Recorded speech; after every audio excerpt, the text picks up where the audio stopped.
Good morning, everybody. Claudia here from Fluffy Cow Coffee. As I know you all know, Fluffy Cow Coffee is a coffee company that supports farm animal sanctuaries. And we do this by having weekly fundraisers benefiting a specific sanctuary around the country. And today we are partnering with the lovely Karen from Save One Sanctuary. Good morning, Karen. Good morning. Nice to see you. Now tell us all about Save One Sanctuary. Where are you? How long have you been? Talk to us about your residents, that kind of thing. Save One Sanctuary is located in Middle Tennessee. We are in Franklin, so we are just about 23 miles south of Nashville, the Music City. And we have been an official sanctuary since 2019. But I've been rescuing dogs and cats since 2008, way back when my days in Arizona before I moved to Tennessee in 2018. All right. And how big is the sanctuary, and what is the species of your residents, and how many? The sanctuary is just under 6 acres, so we're very, very happy to have this land and this property. And we basically rescue just about anything. We have donkeys, horses, pigs, goats, chickens, ducks, cats, dogs, a couple of feral cats that come and go as they please. So a little bit of everything. That's awesome. And how many residents do you have? Right now, we're currently, I believe, at 38, and we have 2 on their way. As soon as the weather here in Tennessee calms down, we are actually intaking 2 female donkeys named Jennies from an owner surrender situation where they're selling the property and they don't have a place to go. So the girls are going to be coming here. So how many dogs and cats do you have? I have 10 dogs and 2 cats currently. Now, are the 10 dogs there for sanctuary or for rescue or for a combo? They're a combination of both. Some started out as my personal dogs. Many actually have passed away in the last 5 to 8 years that were my own personal dogs. I have behavioral dogs here. I have 3 current medical high acuity dogs that came into various rescues. And the various rescues couldn't find adopters for them or couldn't take on the medical expenses for them. And then I have just a bunch of old dogs here that were surrendered later in age or found as strays that, in working in partnership with another rescue, took them in because their chances of getting adopted to the public was very low. Right. So are they there for staying for the rest of their lives, or are you trying to rehome them yourself? Oh gosh, no, they're here for the rest of their lives. Yeah, they're residents. Yeah. Okay. And do you of all those species, which I was counting them, I think you have like 9 different species. Of all those species, do you have more of one over another? Like, do you have a primary focus species that you work with? I don't, because as a sanctuary, I consider myself a micro sanctuary. So in the sanctuary biz, any sanctuary that ideally is under 50 animals is considered a micro sanctuary. Obviously, if I had the funding and if I had a bigger property, we would take in more and higher paid staff. But no, it's based on need. It's based on the emails you get, the text messages you get, the direct messages you get via social media asking for help. And obviously, I can't take everybody and I can't save everybody. But I do try to help out fellow sanctuaries that might be full. I help owner surrenders that are in, dire straits. So there's no one particular species over the other. We do have 8 goats, so they're kind of in competition with the 10 dogs here. Yeah. And we do have the ability to actually take in smaller animals. So we're set up that we can probably take in more chickens, more ducks, more goats. The larger animals, of course, like the equine and the donkeys, that's a different story. Once again, that's on a need basis. Do you have any cows? You don't have any cows? Don't have any cows. I've been asked. I actually took in my first cow in October of 2022. She was a blind baby, about 2 or 3 weeks old, and she was found in the back of a dairy property next to the family that rescued her. And it's a really tragic story. She was actually infected with 2 highly contagious cow diseases, bovine diseases called BLD and BVD. And the farmer's way of disposing of a cow born in that way was to just kind of throw them out in the wilderness and let nature take its course. Oh, good God. I know. And this family, this was the third calf that this family rescued off of this dairy in Arkansas. I drove all the way to Arkansas to get her, brought her here home to the sanctuary, got her vetted. We found out she had the highly contagious diseases, and she only lived about another month and she passed away. Oh, I'm So sorry. she was blind and she was under malnourished from not having her mom, not Yeah. having colostrum after birth. Yeah, that one hurt I because bet that one sounds really difficult to recover from. yeah, You yeah, know, you but have to have those Herculean efforts done to save this poor baby, and she was just too far compromised. She was just too exactly. compromised to survive.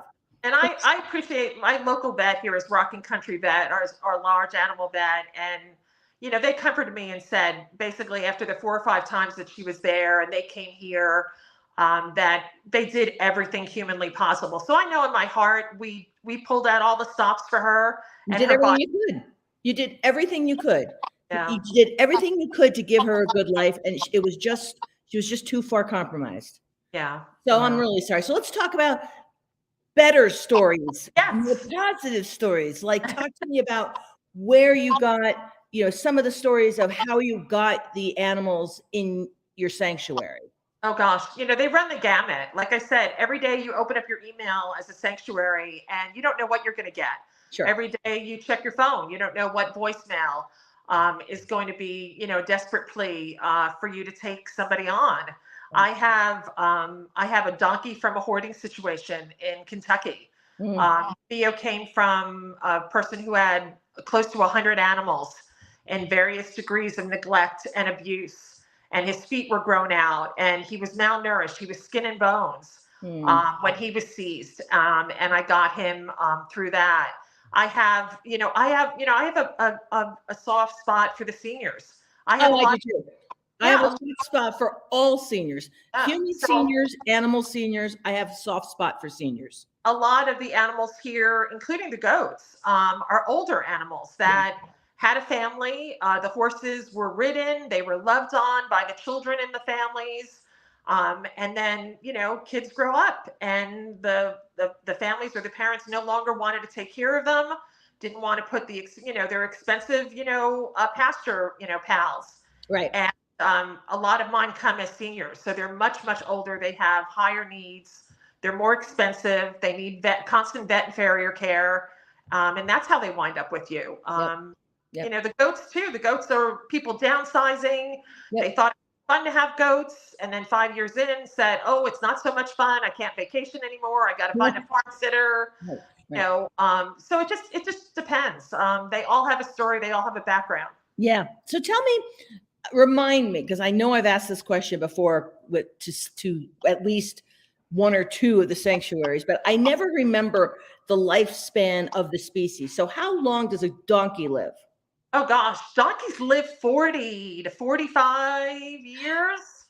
They live a long time. So that's another factor too, is that potentially some of these animals have outlived their owners. Sure. The three goats that are girls that I took in Christmas of 2022. So they've been with us just a year this past Christmas. The owner was like 90 and he was going into assisted living. And the kind neighbor next door had been feeding them and taking care of the 4 horses on the property and the goats. Mm-hmm. And she was beside herself. She was like, they're not mine. Family is not coming to take care of them. Can you take them and give them a permanent home? So yeah, it's sometimes the simple equation is the Sure. owner is too old. But the thing that, people who support farm animal sanctuaries know this fact, but a lot of people do not realize how long many species live, and that sanctuary is the commitment for their natural life. So Yes. when you take in a goat or a donkey, you, Karen, are committing to decades of care for Yes. these animals, which is extraordinary. I mean, this is an extraordinary thing you guys do, which I just need to highlight over and over again. The amount of commitment and the amount of love that you have in you to do this for animals for decades of their lives. Yeah, people don't realize we have to have legacy plans in place also upon, Because our we death. age too. We're We gonna age too. right. I'm not getting any younger. Right. And while I'm looking forward to retirement and doing this full time, you have to have plans in place. You have to let family know. You have to let friends know. You have to let other sanctuaries know, and have phone numbers and emergency lists. Mhm. I was talking about this with a dear friend, Denise of Tennessee Cow Rescue I love recently. Denise. Yes, we love Denise. And I love We're the Elizabeth story, the whole story about the cow Elizabeth. I can't even. I just love it. I know. It's so crazy how we all just kind of fall into this. Yeah. Because there's a story behind every single one of us that one day decides to run a sanctuary. Yeah. But we're at a disadvantage because some sanctuaries do adoptions and Right. keep their populations very low. And then you Mhm. have sanctuaries like mine and Denise's where we don't do adoptions. Mhm. So they are our responsibility and in our care until they pass Right. or something happens to us. But I think the word sanctuary is a misnomer if adoption is happening, right? It's a rescue at that point. Right, right. It's like a dog and cat rescue. I agree. I agree.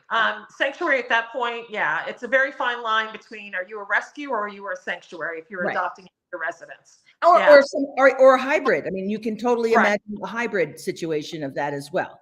Right, right. Now, Karen, let's talk about a couple of things. I wanted to mention to tell your fan base, in case they're listening, which I hope they are, that the coffee is damn good. Yes, I've already gotten, literally, I opened up my phone when I got home from work this morning and a friend already got her coffee. She was already drinking it. She sent me a picture of it and she said it is the most delicious coffee she's ever had. Oh, So isn't that nice? Oh, I yeah, love to hear that. couldn't believe it. I could not believe like the bag was like on her kitchen table and she was already drinking it. So that's amazing. That's amazing. Fantastic. So, the other thing I wanted to mention to tell your fan base to make sure to tell them that not only do we have fantastic coffee, but if people don't drink coffee, we have great swag. We have species specific swag. We have fantastic hand thrown ceramic mugs. We have, oh, and the other thing I wanted to mention is we are rebranding Fluffy Cow this year. So I know, I'm excited. I'm really excited. So we're going to change the bags. So the bags are going to have different species on them as well. Oh, nice. Which would be Nice. great. Like sometimes we deal with, it's called Fluffy Cow, but it's a pig sanctuary. And so I want to make sure that your fan base can buy species, the species that they love on a bag.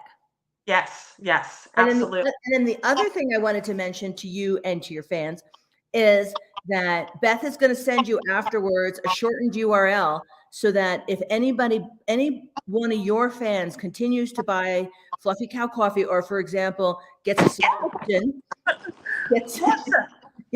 gets a subscription, then anytime they purchase, it'll benefit Save One Sanctuary. Oh, that's amazing. Yeah, Claudia, that's amazing. That's like pretty fun. Top generous. Wow. And I was invited to throw, we haven't done this. We haven't done enough with this brand, but this is the year that Beth and I really want to kind of activate more interest in Fluffy Cow coffee, because I've spent years with Hugo coffee, but I need to focus on Fluffy this year. But we were invited to a vegpreneur, no, not a vegpreneur.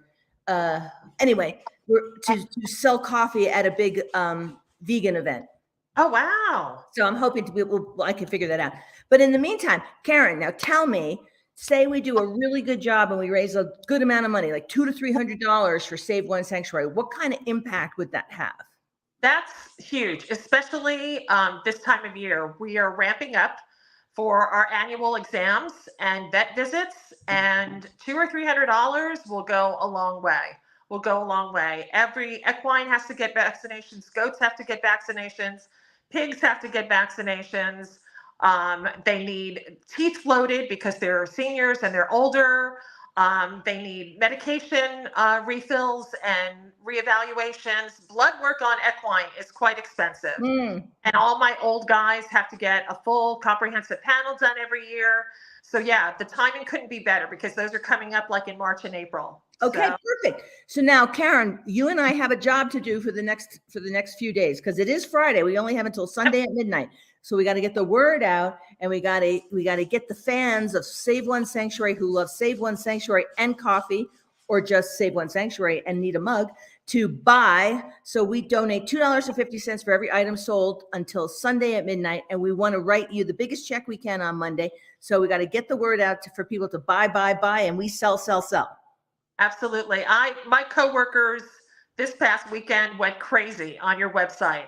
Not only were they buying up coffee, but because we're all like heavy duty overnight coffee drinkers because we work an overnight shift, but the swag and the merch, everybody could not believe how cute and adorable the sayings were, and there were goats and pigs, and yeah, they loved it. They loved the merch. So I expect quite a few sales for merchandise besides coffee. Fantastic. All right. Yeah. Well, let's keep our fingers crossed because I always look, Monday's my favorite day of the week because I get to Venmo you or write you a check, and I want to write the biggest one we can. Oh, awesome. Awesome. I'm so excited. I am So as well. And Karen, you have a wonderful weekend and fingers crossed to buy. thank you. Thank you so much for your support. Thank you, everyone out there in live stream land. Your support is integral for us continuing this work and everything that we do for the animals. So thank you, thank you, thank you. And thank you for everything you do for the animals. Thank you so much. All right. Have a good weekend. You too.